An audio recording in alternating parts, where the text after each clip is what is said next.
الله عنه قال صعد رسول الله صلى الله عليه وآله وسلم المنبر فقال.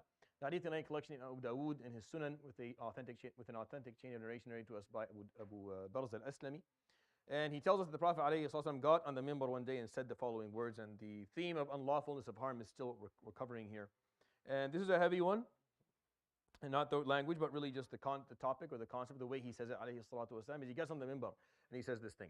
Most likely what he's referring to here is that he spoke on the minbar outside of Jumu'ah, which he did, alayhi salatu wasalam. That's a topic for another day in terms of how that's done and how that can be done, but alayhi salatu wasalam would get on the minbar sometimes outside of Jumu'ah to address the public and call people to listen. Meaning there were times where the Muslims were required to come and listen outside of Jumu'ah. That happened. And he did that frequently enough, alayhi salam. But again, talking about that is a whole different topic. I don't want to get into it. But anyways, he got on the minbar and he said the following. قال يا معشر من آمن بلسانه ولم يدخل الإيمان قلبه. Oh, those who have stated the words of Iman with their tongues, but Iman is yet to enter their hearts.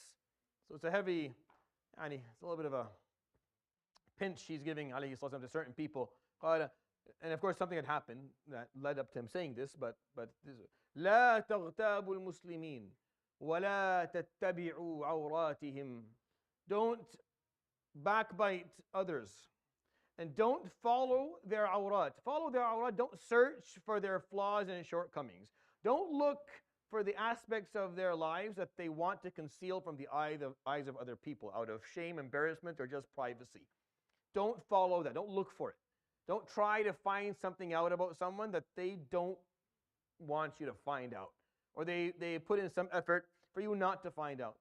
This is important. We all have that. We all have aspects of our personal lives that we don't want everyone knowing about. Don't go looking for it. Don't go asking. Don't try to find out things about others that they don't necessarily want you to find out. I'm not going to talk about the origin of it, but there is an innate desire within the nafs to do so. You are programmed within your nafs to want to do that. It's a part of your build. Why is a whole different story, and how to get rid of it is a different thing. But it's there. Just knowing that is important, I think, for you, to know that that's a part of who you are. We like to know things about people that are personal, that are private, that are, especially if they're bad. Especially if they're bad. Like specifically, if it's bad. If it's something negative, it's something that is a flaw or shortcomings, it's extremely juicy. It's just you can taste it, and it's better than ribs. People want it. People want to know. So don't allow yourself, don't follow into that, because don't feed into it, because it's there.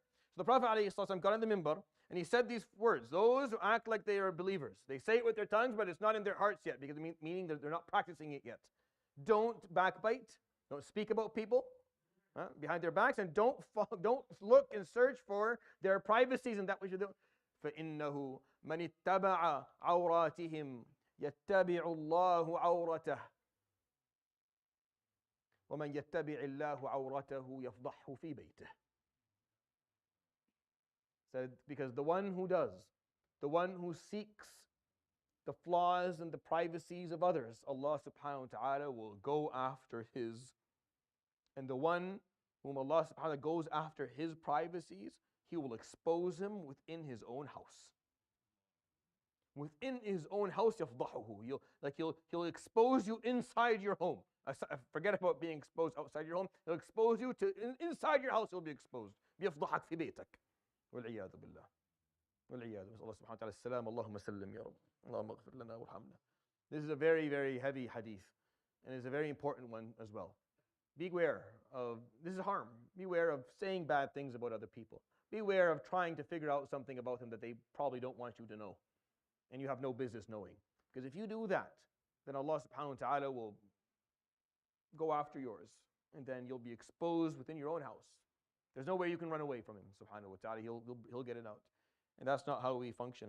And all the harm that he talks about, the majority of it is not physical, it's not don't steal, and don't, because that, he talks about simple stuff that are psychological, things that we don't even think about. You know, because we'll share a conversation like that easily. Oh, you hear about Fulan? Here Fulan, he ended up, I always knew he was, we always knew that. And we say these things where we beware of backbiting, beware of going after people's, because we all have them. We all have something we don't want people to know. It's a part of being a human being. If you don't want Allah subhanahu wa ta'ala going after that and exposing it, then don't go after others. I hope that was a benefit to you. يروي الإمام أبو داود في سننه بسند صحيح عن أبي برزة الأسلمي رضي الله عنه قال صعد رسول الله صلى الله عليه وآله وسلم المنبر فقال يا معشر من آمن بلسانه ولم يدخل الإيمان قلبه لا تغتابوا المسلمين ولا تتبعوا عوراتهم فإنه من اتبع عوراتهم يتبع الله عورته ومن اتبع الله عورته يفضحه في بيته. صدق رسول الله صلى الله عليه وآله وصحبه وسلم. سبحانك الحمد لله لا إله إلا أنت استغفرك إليك وصلى الله وسلم وبارك على نبينا محمد وعلى آله وصحبه. جزاكم الله خير. بارك